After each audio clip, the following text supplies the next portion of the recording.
What's up, everybody? Welcome to this week's episode of the B3 Podcast. I'm your host, Brett. I got Kurt, the artist, formerly known as Heavy C here. Kurt. Chris. I'm all over the place. Talking about who the fuck is Kurt? What have you been doing? I was talking to Kurt out there earlier about how bad that beer was. Oh, okay. God, that is terrible. What else happened? That was it. Are you sure? Yeah. Okay. Show me on the dog. He just called you Show the me wrong on name. Matt where the bad man touched you. I got multiple injuries, Matt, and Tanner the head is back. I thought it was former foreskin Matt. Oh, that's a good one, too. Yeah, He's got a lot. accurate. Yeah, well, that's how you change your identity. Yeah. You know, you get the foreskin taken. Sure. I had Fucking questions. call me. As I was listening, like, why did we choose to do that at that point in time? And why weren't you done at the beginning? I had no choice in the beginning. Yeah. Yeah, but you did have a choice at the end. I'm just like, what the fuck? I think I might have just left it. We got our show partners at Elite Nutrition. Check them out at EliteNutritionOmaha.com. Use code B3 at checkout for 10% off. Go to the store in Omaha or Lincoln and yell B3. Get a free shaker. We were talking about yesterday. It's one of these Cybertruck rides. Is this not happening or what? Has Steve not given any rides? Steve's given a lot of rides in Cybertruck. People Did you hear our punch card idea? Yes. And what's his thoughts on that? Has he heard? I'll ask him Does he about listen to the podcast? I don't know. Probably What a piece of shit. Chris doesn't listen to the goddamn podcast. I'm the one that came with the fucking punch card idea, though. Where you get to drive the Cybertruck if you spend so much money. Well, it's in autonomous mode now. What's that No. mean? It drives itself. He lets it drive itself? He did to Kansas City. It did a good job. I don't. Until you wake up dead. Well, you probably No, wouldn't it wake did, up. like Now you wake Yeah, up but what dead. else are you going to do? You're sitting behind the steering wheel. What else are you going to do? I guess why not just drive? I can think of well, I think he was in downtown. You could take a nap. Like he was in downtown Kansas City. It was kind of crazy. He just let it like do its thing, and it was did just fine. There's no way. I'm too much of a control freak. There's no way I could be like sitting there just fucking freaking out. I'd be like Tanner in the Does there back. have- of the there fucking- have No, to be a you know body in what you become. You become your wife driving with you, where you're freaking out about everything. Guys, how fast are we going? How fast are Didn't we you see going? that car braking 3 miles ahead of you? Why didn't you stop? Brett, we're too close to that car. How fast are we going? Yeah, you'll just become the wife in the relationship now, to where you'll be bitching on your Or, like I autonomous. said, the Tanner in the back seat crying because Brett was going too fast on the highway. Yeah, bawling. Oh, my God. Oh, God. I can't believe we made that. What did I say? What the fuck? You're like, fuck. Fuck. We also have Rosewood Block. They make the best cutting boards and barbecue. Check them out at rosewoodblock.com. Use code B3 at checkout for 10% off. Also, check out their Instagram because, like I said yesterday, I think they put up their order date. But I can't It'll be remember what it quick. was. I can't remember what their order deadline was. I think it's somewhere by the end of October. Yeah. They had it on their story. I'm sure they'll put it up again, though. Yeah. So if you want a really rad cutting board, check them out. All right. Yeah. You got what you're talking about, Matt? Yeah, I almost pooped myself this morning.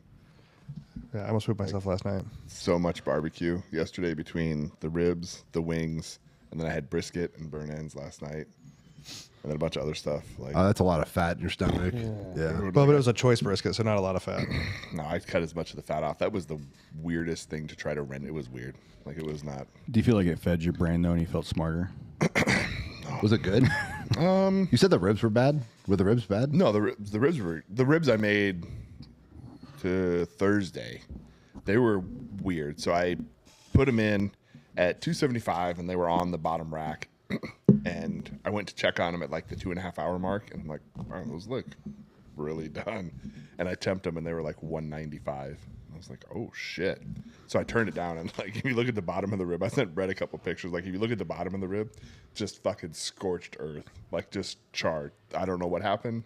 I'm not sure why that happened.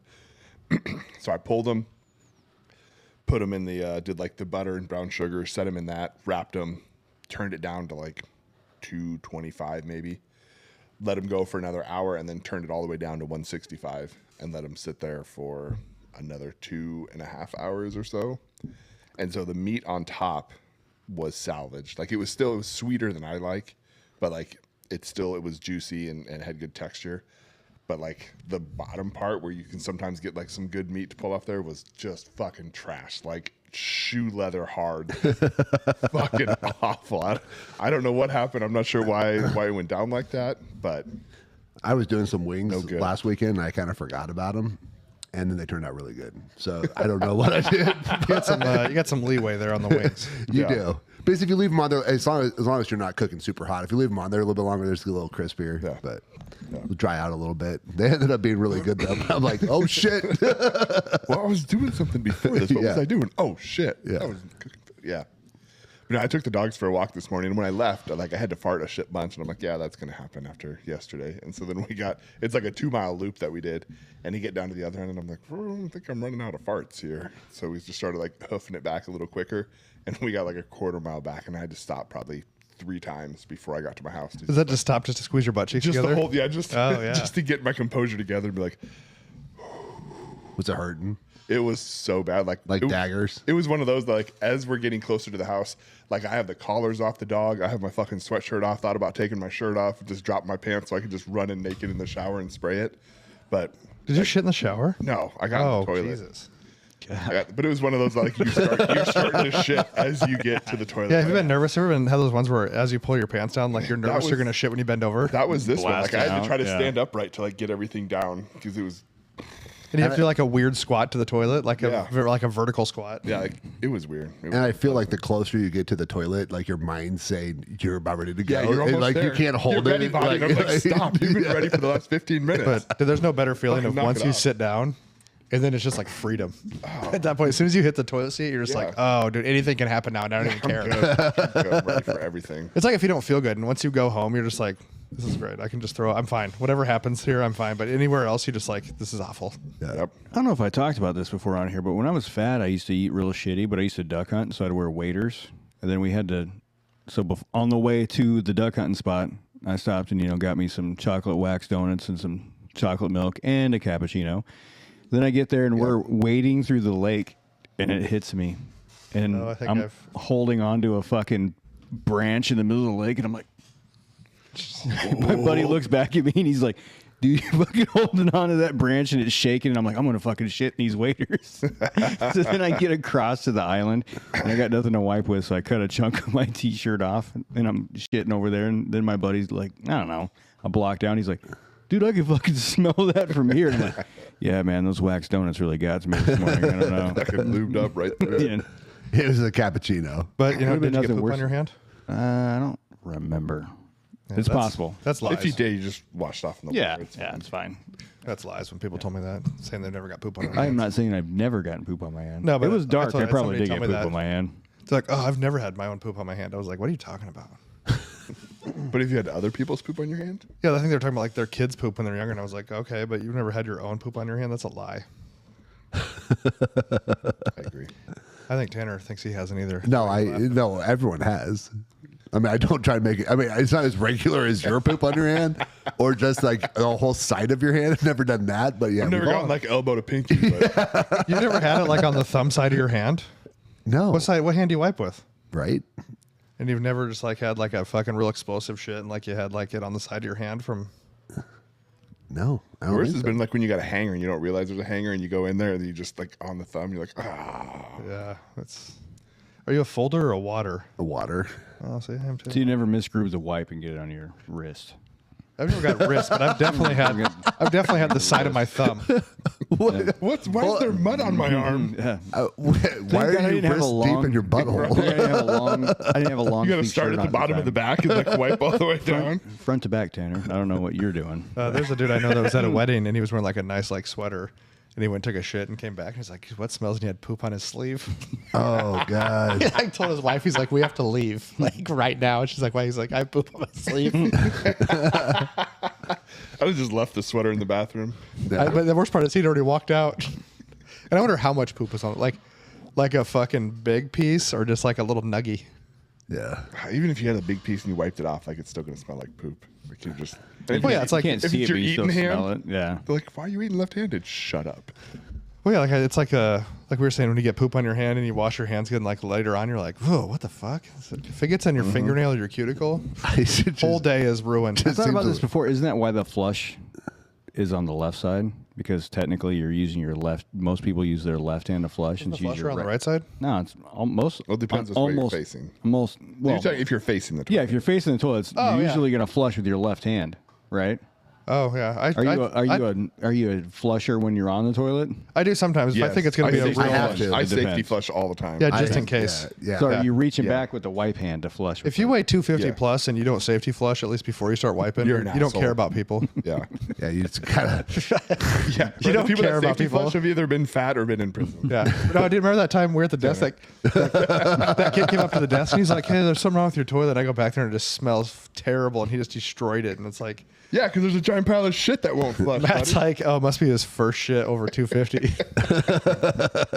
And there's that little spot in the back where he has some in his crack when he was pooping, so it left it on the back of the toilet. And you're like, I oh, don't I'll understand. get That's like, that. dude, if you're in a you have public to- place, like, wipe the seats down. Like, if you shit, You've never get on the seen seat. that in a Yeah. Okay, that's what I'm talking about. Rooster tailing. Yeah, I've never heard that. That's good though.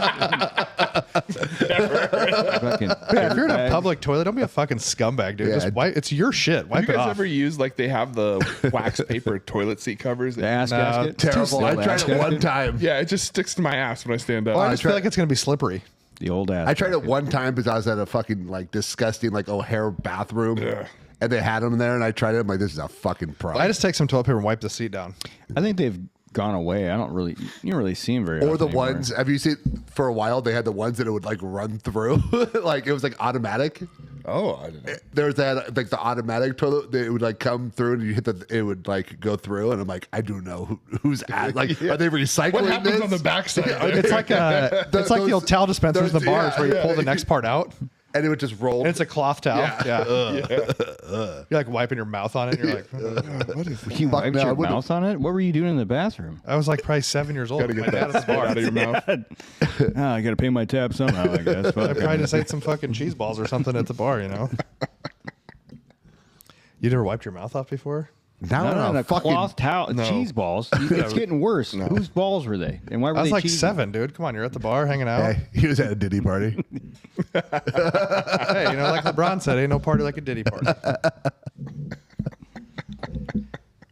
Off topic again. I mean, not really. We didn't really have a topic. That's true. Yeah. And pooping's pretty important. It is. I mean, yeah. It's really important. Everybody does. There's a book about it. Everybody poops. Yep. Everybody farts. Yep. So, anyway, Matt, you had some things about recovery. I think so.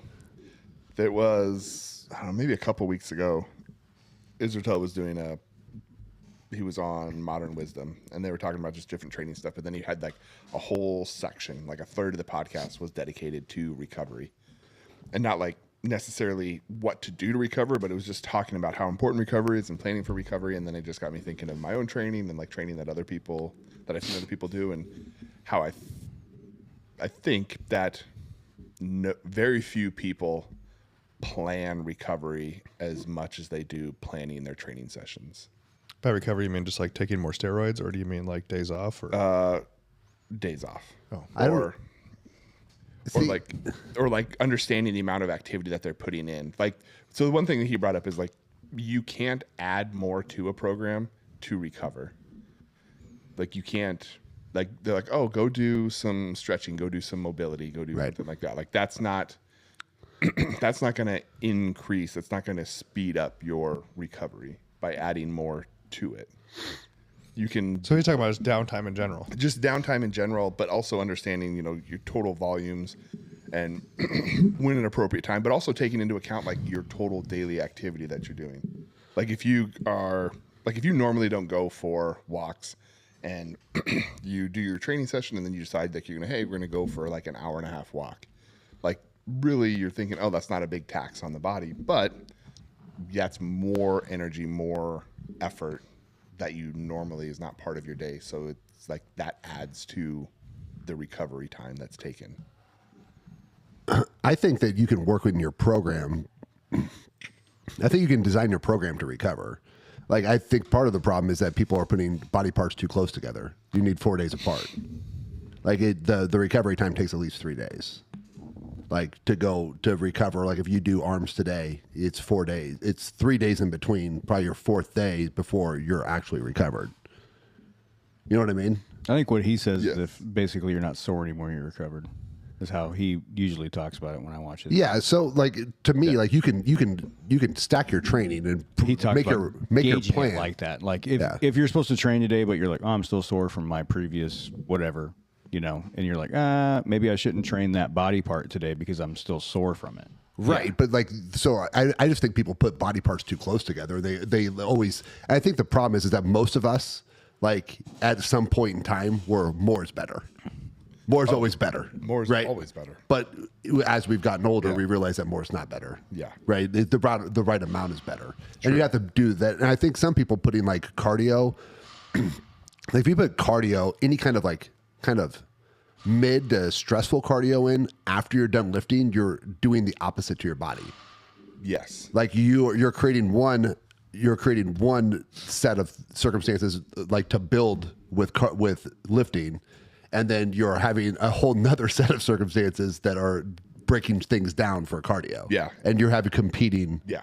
And so it's like if you do that, so say you go like you do a squat session and then you go and you walk and you're like, oh man, I didn't get as sore the next day, but like 2 days later it comes on. Like that soreness is the recovery. So if you were going to get sore without walking the next day, but you don't get sore until that 2 days later, like now your recovery is starting. Yeah. Right. So you've pushed rather than starting your recovery as soon as you were done training, you're now starting your recovery a day later. So if you were going to try to lift 4 days later to try to squish that in, maybe you're not going to be able to really get an effective training session in until 5 days. So like adding more to your program doesn't improve recovery. No. Yeah. Again, excluding, you know, if you want to do anabolic, that's something different. We're just talking about like physical exertion. Like if you're really stretching to improve mobility, like that's hard. Your body has to recover from that. And so if you're already sore from a training session and you stretch to try to improve your mobility and do this stuff, you have to recover from that. And then you have to recover from your training session. If you were going to stretch to get blood flowing before your workout, that you could improve recovery. Right. And that's something different. But it's also, you're not like, if you're stretching and you're done stretching and you're kind of like a little bit tired and sweaty and stuff, like then you've already used up training effort for I think it also comes with rest time too. Like rest time in between sets. As for what?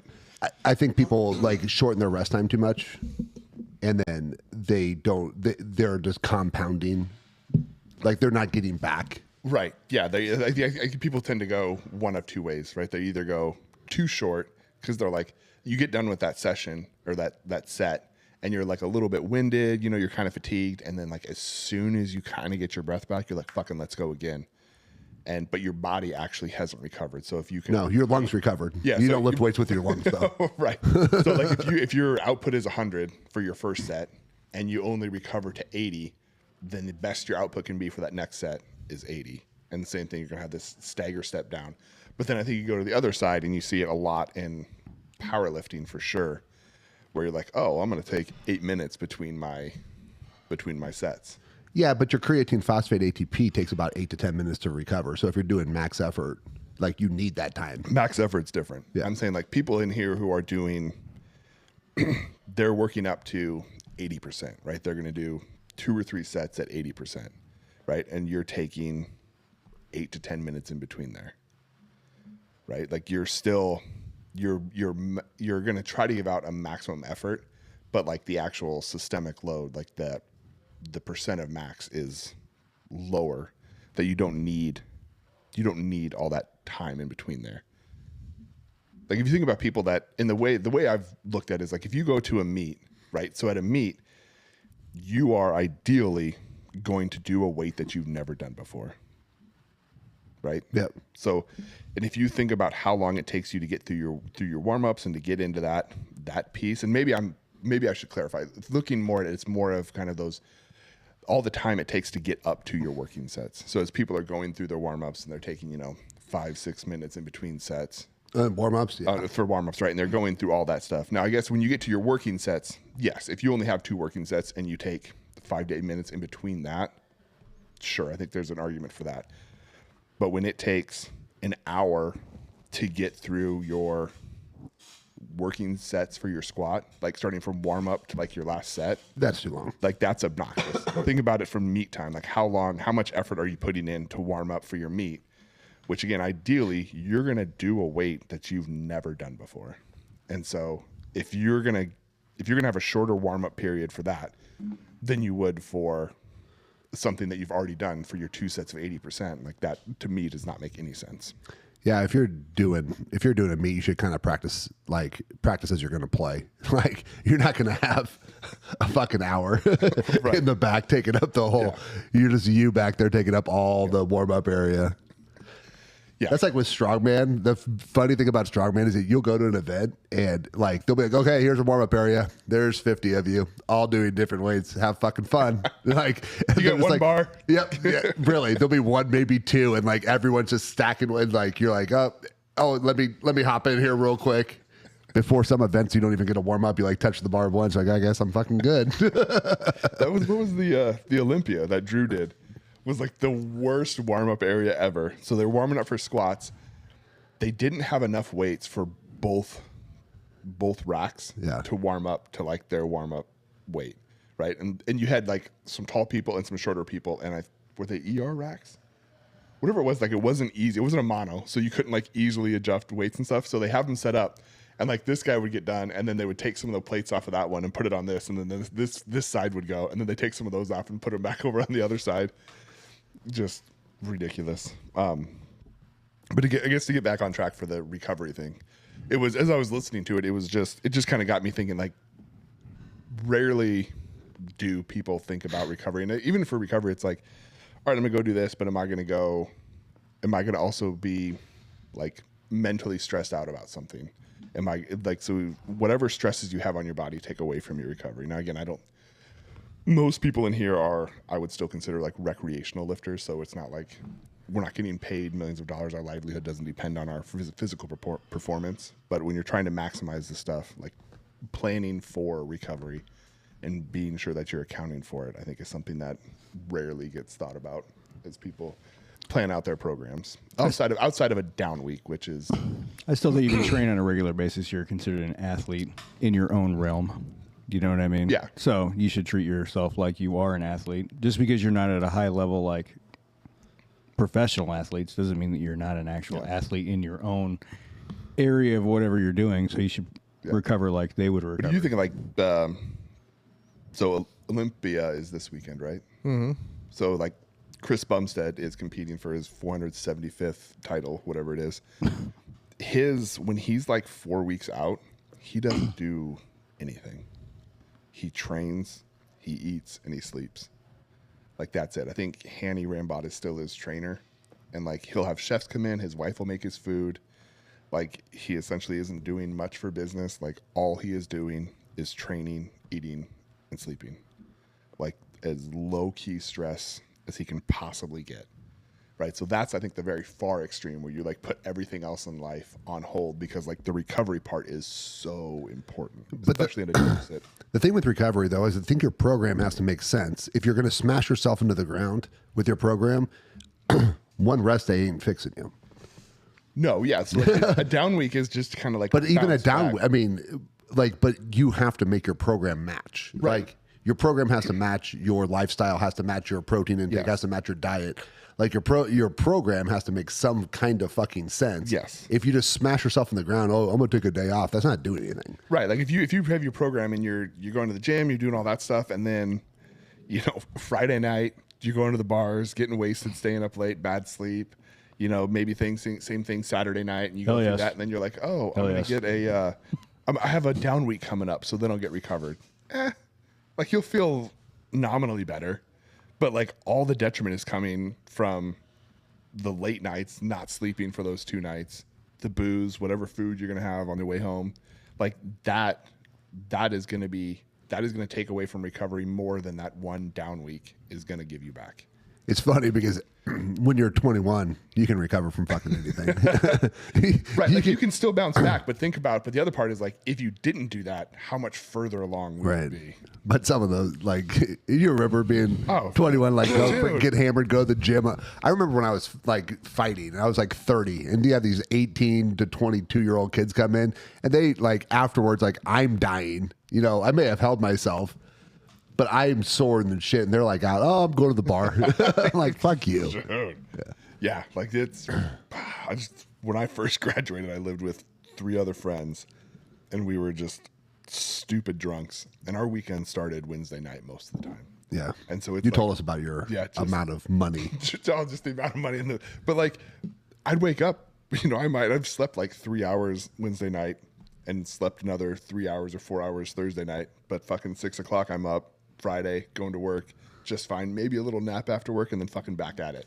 So when you're that age, like you can recover, but looking back, like if you can do that and you recover and you still feel good, cool. But what could you have done if you didn't do that? Who knows? Maybe the booze was helping you out. It was holding me together. It was probably preventing me from trying anything.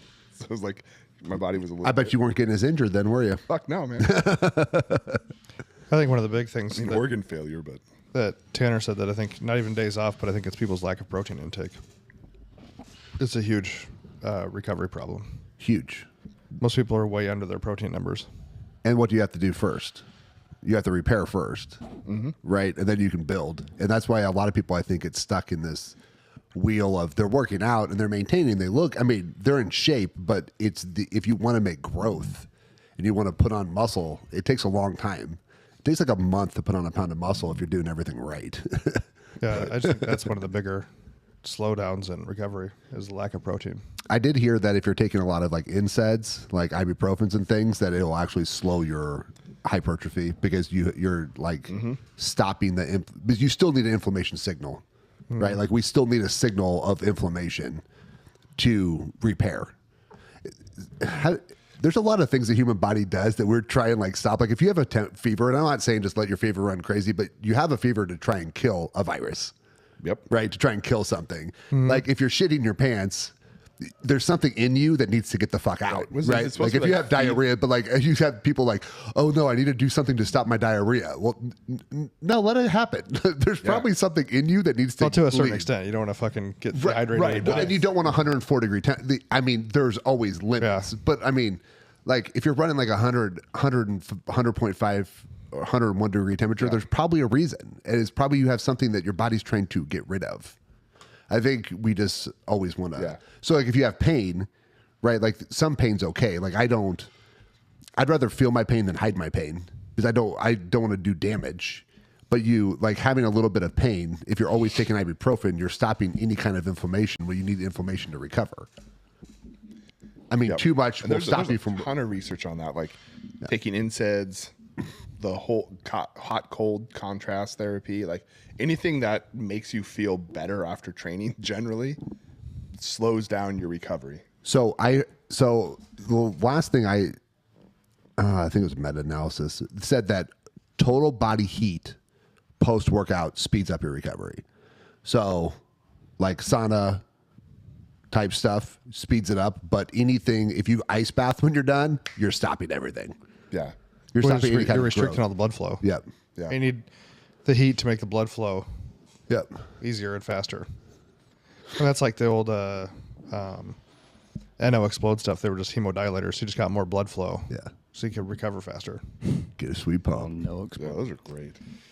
is this stuff still around? I think so. Is it? They took all the good BSN, ingredients out, just like all the fat loss stuff that had ephedrine in. They kept the same name, but they took the ephedra out. We're gonna take And the they're meth fucking out of this. sweating. Yeah, that was a good. But I think recovery is a multi angle, system you got to come at really. Well, it's crazy. Like you said, protein. Like your doctor will say, like, oh, if you're getting between 75 and 100 milligrams or 100 grams of protein a day, you're good. It's like, no, I'm alive. Maybe if you weigh like 100 pounds. Yeah, but like you're alive. But optimal and survival are two totally different things. So, like, I mean, if you're in pretty decent shape, I just gram per pound. And if you want to get bigger, more than that. Yeah, and people need to learn how to auto-regulate themselves as far as training goes. Auto regulation's hard. It is. You have to listen to yourself. And once again, I think it happens as we get older and we've hurt ourselves or we've, put ourselves, beat ourselves in the ground working out or doing whatever. But auto regulation, like if your buddy's like, "Oh, I'm sore today," what do you say? Don't be a pussy. Right. Yeah. Same thing with people that have trained for a long time. I think most people that train for a long time are type A personalities. And if something hurts, you're not going to be like, "Oh, I better take a day off. I'm going to go hang out." But when you're in your 40s, you're like, "Well, fuck, yeah." I still have problems with that. Yeah, but Something I'm hurts. like, Yeah. it's a little bit easier when you've hurt yourself or you've done something over and over and over again. You're like, okay, well, Wait a minute, I should try something different. yeah. Yeah. But it's also, yes, you're type A personality. And if anyone's like, "Oh, I'm taking the day off," my pussy. First thing, I don't ask them what's wrong. Are you feeling like, are your numbers going down? Yeah, Like, what's- don't give a not shit. pussy. Yep. Yeah, you just have to monitor your recovery. I mean, But all like, these on kids that, now. Yeah, on that same point, like there's like if you have some kind of performance metrics, like if you're not tracking what your weight, what your lifts are and stuff, like you might feel bad. Like you might feel like, "Shit, I'm just running to the ground. I just can't do it." And you could show up and you could hit the numbers that you're trying to get. And if you do that, you're probably fine for training. Right? Like you're not, just because you don't feel good, like you're just kind of like, "Oh, I'm a little bit tired. Maybe I'm run down. Maybe I should take the day off." But you show up and you can hit your numbers. Like that's fine. Like you should still continue to train. If you feel fucking great and for some reason like you just can't get the numbers that you're supposed to be getting, you didn't get them at your last training session, you didn't get them this training session, but you still you feel like you're okay, that's an indicator that you should probably actually take some time off. Like or lower your volume or lower your volume training. or do like a deload or something, but just like your performance is going down. So whether or not you I don't want to say emotionally, but like you physically just kind of feel run down or you feel great and energized, if your performance isn't doing what you're expecting, that's the indicator to go by. Kind of feel if you're like in the same range for like 3 to 4 weeks on something. And I'm not talking about 1 rep maxes. Those are a little bit different. Yeah. Because, I mean, sometimes the moon, the stars, and the sun all have to align for you to hit one. But just like if you're working in 6s or 8s or something like that, and you're just like stuck, and you can't add a rep, you can't add weight, then you probably are doing too much. Mm-hmm. Now, if you change the style of the exercise, that was like the whole West Side thing. They would Yep. change their exercise every week, so it's not or every 2 weeks or whatever. You know what I mean? Once your body adapts, you want to catch your body before it adapts to what it's doing. Didn't they only did that for their max effort stuff? Like all their accessory stuff, they still worked in like blocks. Yeah, for the most part, but max effort's going to be your most. Well, and You need the most recovery for, because even like Louis said, you can train a small muscle group every 24 hours.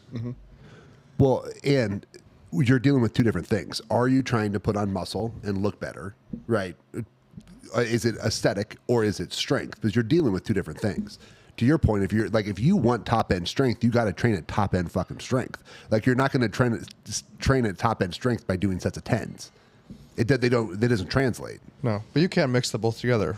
You can, but like if I just do a bunch of 10s and I expect my 1 rep to go Well, up. yeah, no, that's not going to work. Yeah. Yes. No, you can't use a rep calculator. That's stupid. No, but if my 1 rep is X and I'm just going to train 8s and 10s for 8 weeks and then go back and expect my 1 rep to go up, but the thing is, if my 8s and 10s went up, I got stronger, right? And I built more muscle, but in 8s and 10s, right? Yeah. That's I gotta tell people, just because you do something for reps, once you feel that weight on your body, it's a way different feeling.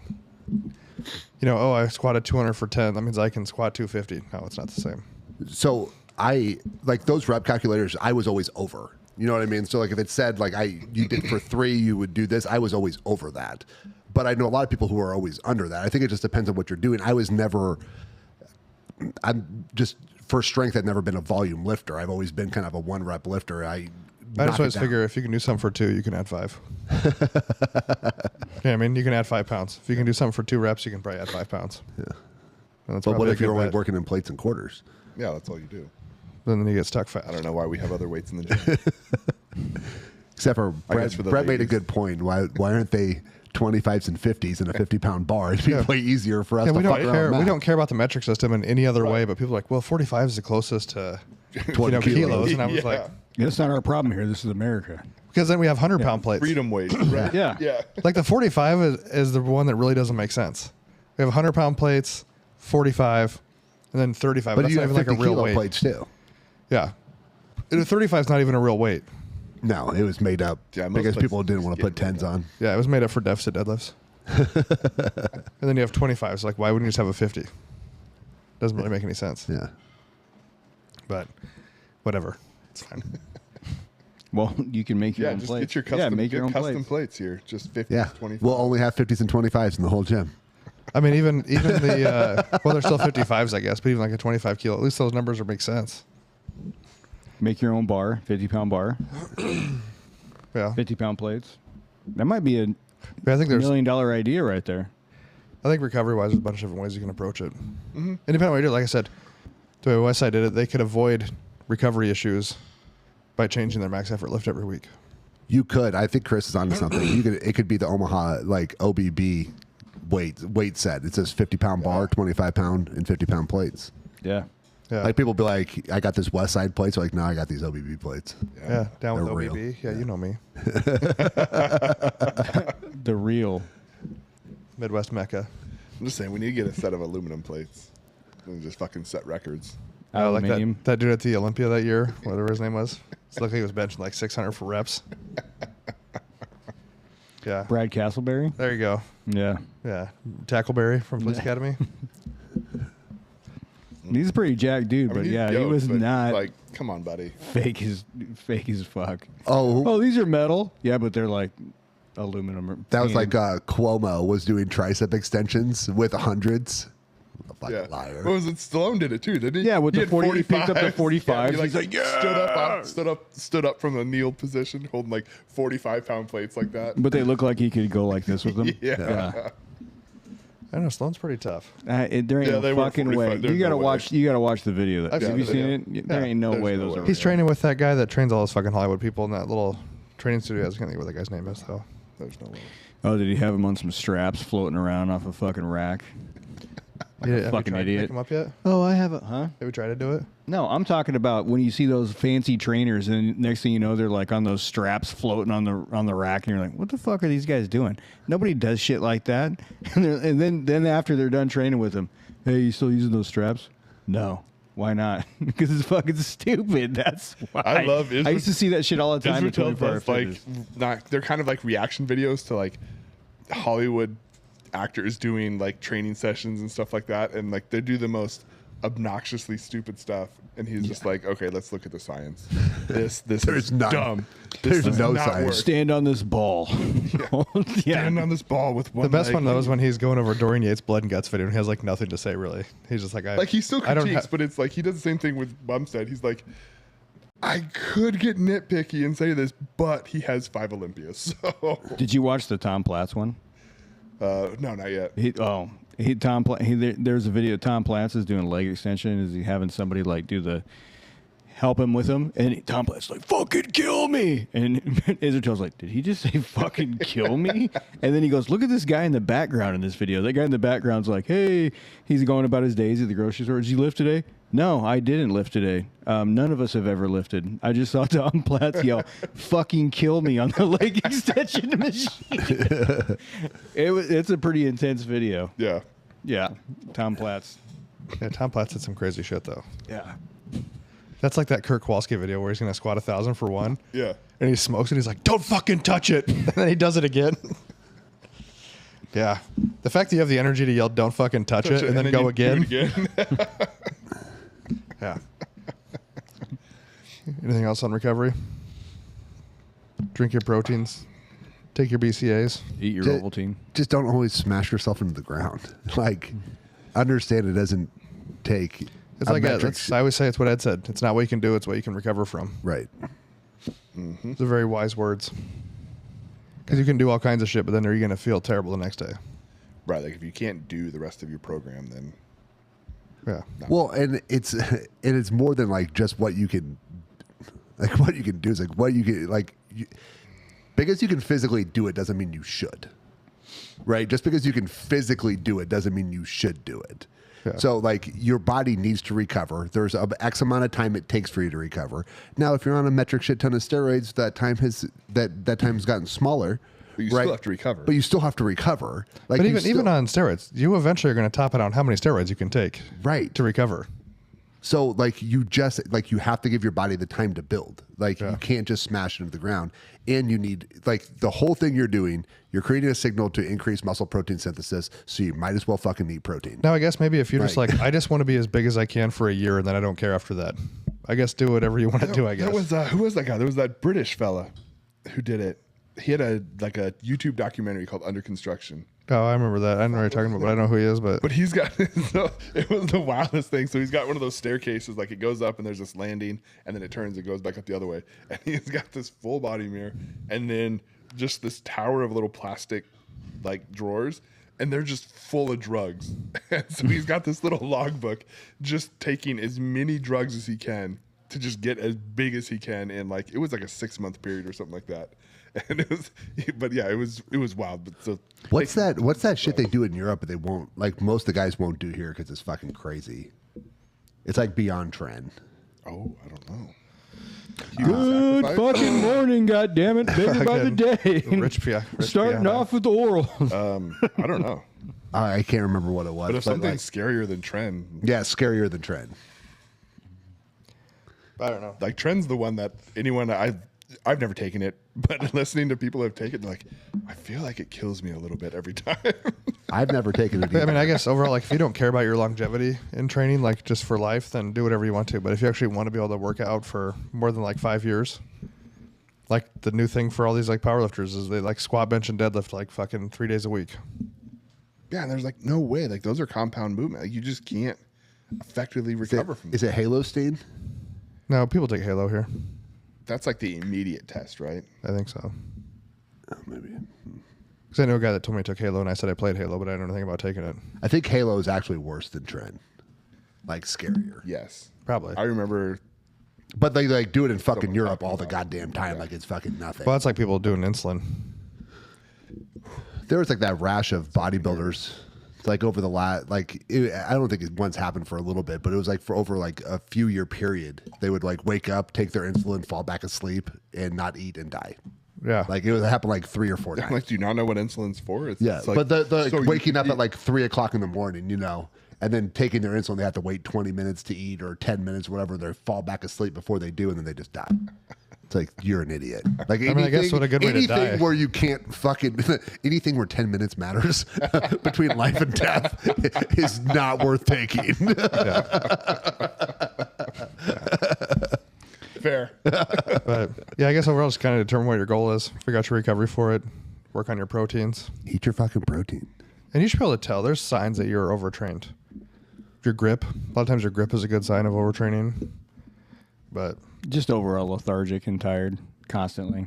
But even then, like if you're tired and lethargic and stuff, like if your performance is still fine, like that's something to be said. I mean, there's some tell signs that you're overtrained. There might be. There's also like if you're more than like 25% weaker at the end of your workout than you were at the beginning, that's probably a sign that you're overtraining during your workout. Well, no, but I mean overtrained in general, where you need to Yeah. take like a down week, or you need to take a couple days. But I think it's funny. All these kids now they squat, bench, and deadlift 3 days a week, and most of them don't look like they work out. But see, It's because they're doing singles. but that's the thing. Like if you're worn down and taking a couple days, okay, it may get you back, but you're just going to be worn down again. Like you have to adjust your program. Right. Like you're doing too much. You're just Like you don't want to have these huge peaks and valleys of like Yeah, your you're just- systemic fatigue just skyrocketing and then coming down a little bit and then skyrocket. Well, and then if you're doing max effort, if you're powerlifting, it's even more so because the CNS fatigue. Like if you're going to lift max effort 3 days a week on your 3 main lifts, that CNS fatigue is fucking brutal on squat and deadlift. Yeah, but I think that's where you put in your down week. Every fourth week is a down week, and then you have your delayed transformation or whatever you want to call it, where your nervous system actually recovers. Yeah, Because I don't think you're never gonna just program your nervous system recovery. you that when you're going for strength, that's almost Yeah, impossible. so that's why like whatever, like Wes said, we call like a rep effort week. Yep. You know, you come in, just do some lighter rep stuff because you want your nervous system to recover. And that's where a lot of times that delayed transformation, you'll actually come back stronger. Yep. But you're taking that down week. So you can program the down weeks. You don't necessarily have to change your program. Just put a down week in there. Yep. If you take a whole week off, there's a 99% chance you're going to be pretty well recovered. At least CNS. Yep. Yeah. I would posit that a lot of people who feel like they're overtrained are not actually overtraining in the gym. Like the training that they're doing is fine, but they have a bunch of shit that they're doing outside of the gym that they're not accounting for as taking energy. Well, yeah. I mean, if you look at your life, something could be going on in your life that throws that off. Well, like someone told me, you're not overtrained. You're under something else. You're underslept. Yeah. You're underfed. Yeah. You're under whatever. Like you're under. But there is a point. Well, if you can't get the sleep and you can't get the food, then fucking you gotta adjust your training. Right. Well, I would say most people could probably get that stuff. They're just not prioritizing it. They're like, oh, I'm going to do this, and then I'm going to go and do all these other things. I wouldn't say you're under eating. I think you're under proteined. Yeah, but let's just say you're eating 50. Let's just say you're. Well, no, eating, but I'm saying if sometimes you tell people that, they're like, "Well, I go to McDonald's before I train." Yeah, I think under eating is more like you're probably under protein. Under protein, yeah. And some carbs. I mean, yeah, some carbs obviously for that. But when was the last time you guys had a Big Mac? I'm not a Big Mac guy. I usually get the 2 cheeseburger meal. Quarter pounder. Yeah. No onions. No. I used to love the fucking. Do not like onions. Yeah.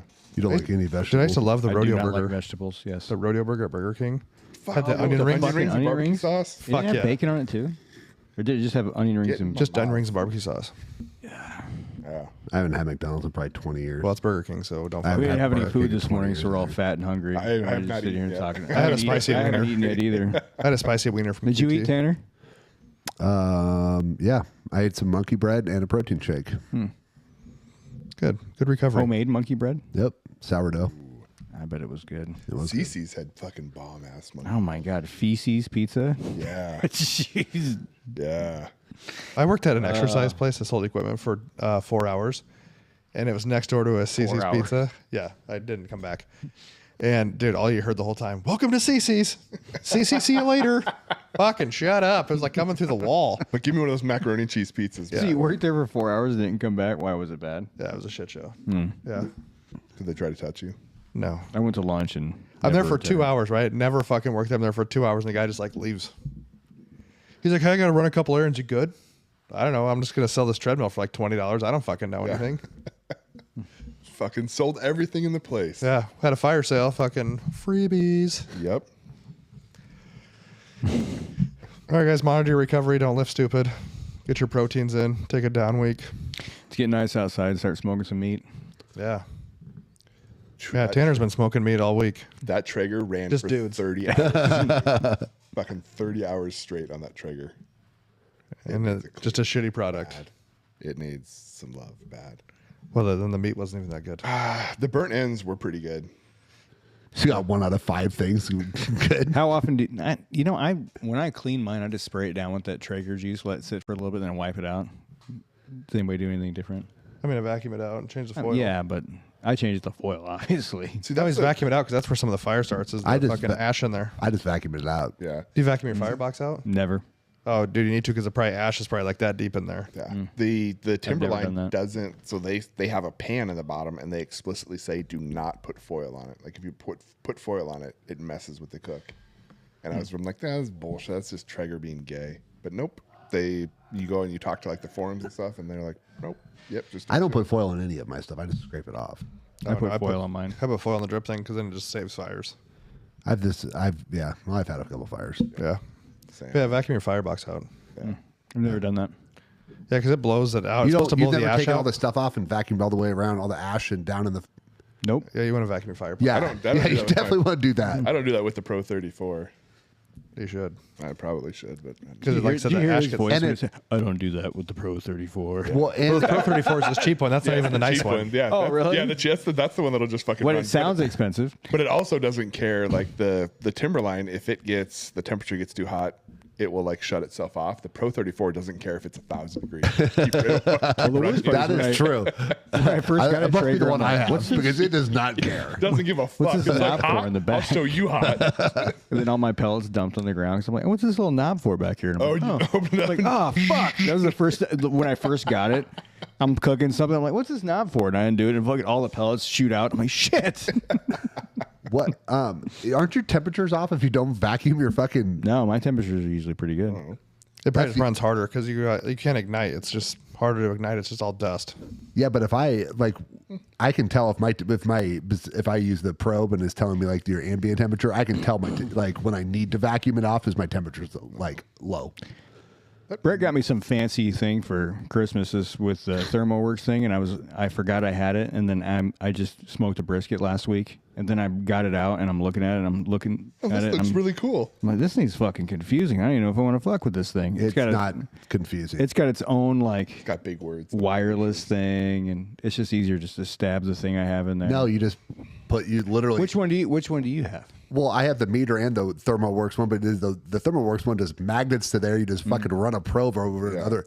Like, you can have the Wi-Fi, but you don't have to set the Wi-Fi up if you don't want to. Yes, I have like the it just, Wi-Fi. It just then I'm like, sends a the little meter beep. thing would be a lot easier, but I'm like, Brett got me this thing for Well, ThermoWorks just come out with their wireless ones. The meter probe for the Timberline is okay, but it runs through the Traeger app. Yeah. It doesn't run through The meter app. the meter app. So like when I would go to rest, like when I took the brisket out and rest it, I had the meter probe in there, but then eventually the Traeger shuts down. So then the probe Like, dies. I can't tell what temperature is with the probe. Yeah, but yeah, the If you have, like, ThermoWorks one, they just came out with their wireless, and they Yeah. had it like through they had it inside a cast iron pan, and then inside of a like 1/4 inch thick smoker, and it was still reading. Is it thick or is it kind of smaller like their other probes? The one I was looking at, they're thin little probes. So That'd be Yeah. nice. there's two, but there's also a little short, stubby, fat one. No, we're talking about the wireless, the totally wireless one. They made their That's version of the like the meter probes are Well, the fucking. ones that I got, that Brett got me, the probes are really thin. Well, I got But that little then- rib one. Isn't there? Rib There's a one. little fat one in there. There's 3 in there. He got me the high temp one, and then there's the two. The little like two rib other- looking one, and then there's that nubby. Yeah. Yeah, I don't know. I That's haven't- for ambient temperature. No. Because that's why it comes with a little grate clip, and you can stick it in there and get your ambience. I'll mess with it next time. All right. It's really there. It's pretty simple. I'm sure it will be once I mess with it, but It's only been like 10 months. new things to figure it out. And- Shut up. And you Don't can, talk to Kurt like that. And you can set 2 temps up on it, so you can have 2 of them going. So you can. So what I do is I set my brisket temp, like the 165, and then I set the other one to 205. And then when I pull my brisket and wrap it, I just change it to the other, plug it into the other one. That's a good idea. Yeah. All right, guys. Well, go out there and shoot, train, and smoke meats. Try to be a little less shitty every day. Figure out your recovery and barbecue something. You guys got anything else? All right. Like, subscribe, follow, share. We're on the YouTubes. We'll see you guys later.